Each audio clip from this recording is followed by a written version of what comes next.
আসসালামু আলাইকুম। আজকে আপনাদের সাথে শেয়ার করব আমরা মালদ্বীপ থেকে শ্রীলঙ্কা যাচ্ছি সেই অভিজ্ঞতা।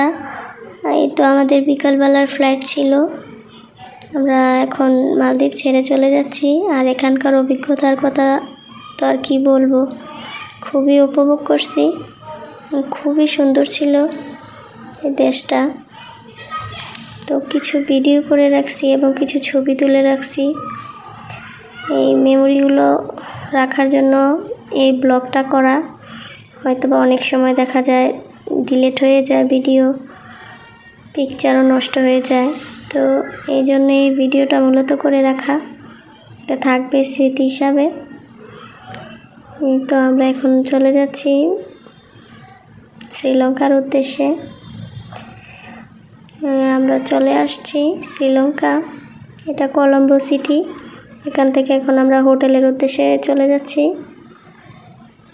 কলম্বো সিটিতে আমরা ছিলাম। শ্রীলঙ্কা আমরা বেশি দিন থাকিনি, 2 থেকে আড়াই দিনের মতো ছিলাম, বেশিক্ষণ থাকা হয়নি।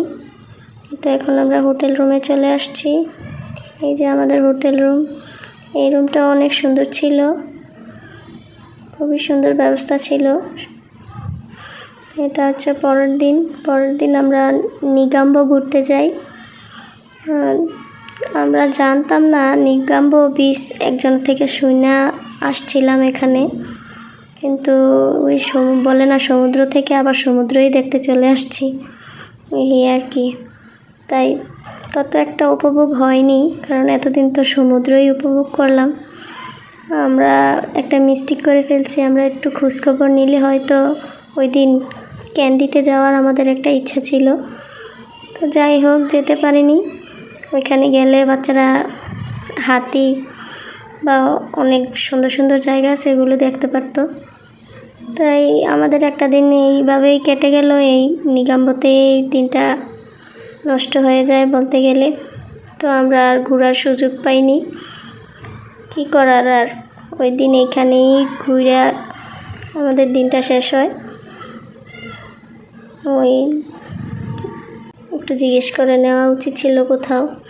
তো পরের দিন আমাদের একটা সিটি ট্যুর ছিল, ছোট্ট একটা সিটি ট্যুর ছিল। ওইখান থেকে আমরা ডিরেক্ট এয়ারপোর্ট চলে যাই। এই তো এই জায়গাটা প্রথমে নিয়ে আসছে, জায়গাটার নাম আসলে আমাদের মনে নাই।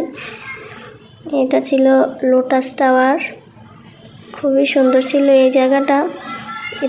এই টাওয়ারটা রাতের বেলা দেখতে আরও খুবই সুন্দর, বিভিন্ন কালার হয়। এই তো আজকের মতো এতটুকুই। ভালো লাগলে লাইক, কমেন্ট, শেয়ার করবেন সবাই।